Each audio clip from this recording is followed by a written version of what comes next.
React est nul, pas optimisé et pas performant. Mais alors, pourquoi les entreprises l'utilisent autant? Pourquoi les développeurs le kiffent autant? Et pourquoi je conseillerais à n'importe quel développeur front d'apprendre React le plus rapidement possible? Ce qu'on va découvrir dans cette vidéo, c'est ce que j'appelle la spirale de la mort de React. Et on va aussi comprendre pourquoi les développeurs débutants galèrent à se faire embaucher dans ces entreprises alors que la demande est énorme. C'est parti. Pour comprendre pourquoi React est aussi utilisé, intéressons-nous au sondage. Le premier, c'est le sondage de la Jamstack où on voit plein de technologies, mais ce qui est intéressant, c'est de voir que React, il est utilisé ici, soit par dans 70% des projets. On verra aussi que Next.js, il est ici, soit utilisé dans près de 50% des projets, ce qui est énorme. Si on regarde un deuxième sondage, on se rend compte que les développeurs sont 82% à utiliser React. C'est juste immense. Et c'est impressionnant quand on se rend compte qu'il est 40%, 30% plus utilisé qu'Angular. Une fois qu'on a compris ça, on a compris que les développeurs utilisent beaucoup React et le connaissent. Maintenant, ce qui est intéressant, c'est de regarder les entreprises. Ici, c'est dans le sondage de Coding Game et CoderPad, on se rend compte que dans les frameworks, 41,3% des entreprises demandent de connaître React. Donc, 41,3% des entreprises dans ce sondage demandent aux développeurs de connaître React. Et on l'a vu, il y a apparemment 80 ou 70% des développeurs qui connaissent React, en sachant que je parle des développeurs front-end qui utilisent ce framework. Ça nous donne ce graphique-là. En fait, les développeurs, ils vont apprendre React car React est beaucoup utilisé en entreprise et car la demande en React ne fait que qu'augmenter. Donc, les développeurs, ils vont se dire, je vais apprendre React. Et vu que les entreprises, elles voient qu'il y a beaucoup de développeurs qui connaissent React et que potentiellement les développeurs qu'elles ont déjà engagés, ils poussent pour utiliser React, les entreprises, elles vont choisir React car il y a beaucoup de développeurs. Ce qui va faire que les développeurs, ils vont choisir React car il y a beaucoup d'entreprises et les entreprises vont choisir React car il y a beaucoup de développeurs, blablabla, blablabla, et tu comprends cette spirale infernale. Ça ne s'arrête jamais. Il y a de plus en plus d'entreprises qui utilisent React et il y a de plus en plus de développeurs qui utilisent React.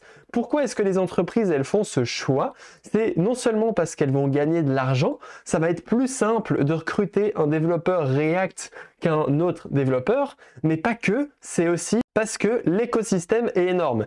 Il y a un outil avec React pour tout faire, que ce soit le data fetching, le state management, les hooks, TypeScript, les tests, les frameworks.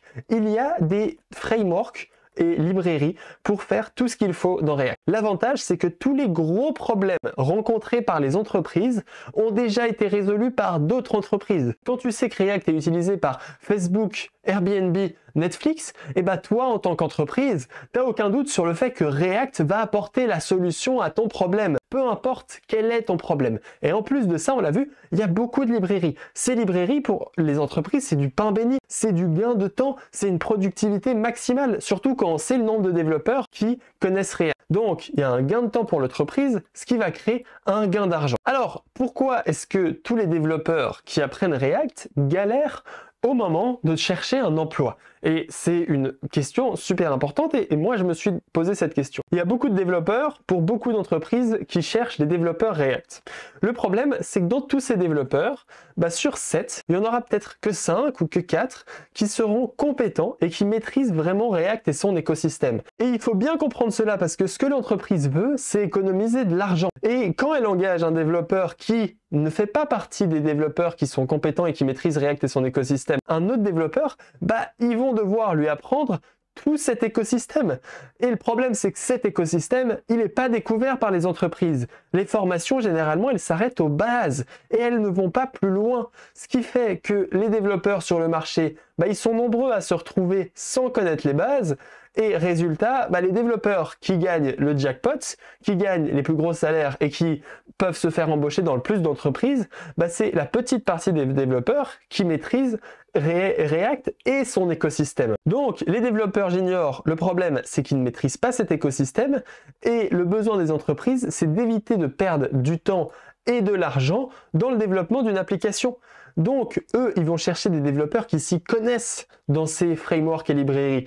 Quand ils tombent sur des développeurs qui ne s'y connaissent pas, ça les intéresse beaucoup moins. parce qu'ils vont devoir les former, ils vont devoir leur apprendre, etc. Tout ce qu'il faut. Eux, ils veulent trouver généralement des développeurs compétents. Après, je dis pas que c'est toujours le cas. Quand une entreprise atteint un certain stade de maturité, elle va vouloir rechercher des développeurs juniors afin de les former sur la stack de l'entreprise avec un coût moins élevé, mais ils savent qu'ils vont devoir prendre longtemps pour les former. Résultat, si tu veux, les développeurs, ils ont l'impression qu'il faut que apprendre ça. Eux, ils voient dans leur télescope, ils ont l'impression, ok, il y a React. React, c'est suffisant, je vais découvrir React et après, la vie sera largement plus belle. Le problème, c'est que quand tu commences à dézoomer ce télescope, que tu dézoomes, et bah tu te rends compte que React, c'est beaucoup plus que React. React, c'est que le cœur, c'est le noyau. React, c'est un écosystème, c'est une galaxie plutôt compliquée à prendre en main. Et je m'en suis rendu compte.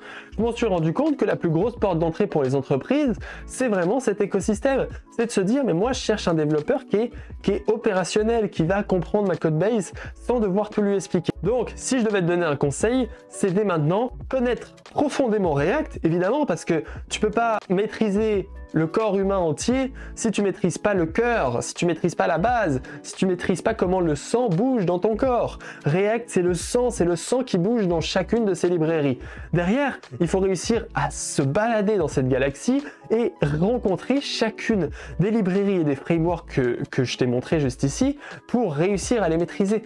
Ce qui est important, c'est pas de te dire qu'il faut tout comprendre, c'est pas de te dire qu'il faut tout réussir à maîtriser et à voir et à tester. Ce qui est important, c'est de se rendre compte qu'il ne faut que comprendre les concepts derrière ces librairies. Derrière useQuery, il y a le concept de caching, il y a le concept de mutation. Derrière Next.js, il y a le concept de SSR, de SSG, d'hydratation, de server components. Quand tu comprends ces concepts élémentaires qui sont aussi liés à React qu'aux librairies, eh ben, tu peux te balader de Next.js à Remix à Gatsby sans aucun souci. C'est exactement ce que je compte t'apporter sur cette chaîne YouTube. Je te conseille de t'abonner et je te conseille surtout de télécharger les 4 cours gratuits que je mets dans la description. Il y en a un pour l'écosystème des tests, il y en a un pour l'écosystème de TypeScript, un pour l'écosystème du data fetching qu'on voit juste ici et finalement un pour l'écosystème de Next.js qui est ici. Tous ces cours, ils vont te permettre d'aller une étape plus loin que les autres, qui va permettre de creuser l'écart entre les développeurs qui ne connaissent que React et les développeurs qui comprennent vraiment son écosystème. On se retrouve dans ces cours. Merci beaucoup d'avoir regardé cette vidéo. J'espère qu'elle t'a été utile. Encore une fois, abonne-toi à cette chaîne YouTube, like cette vidéo et mets-moi un commentaire si tu as un avis, une objection ou autre. Et on se retrouve dans les commentaires. À tout de suite.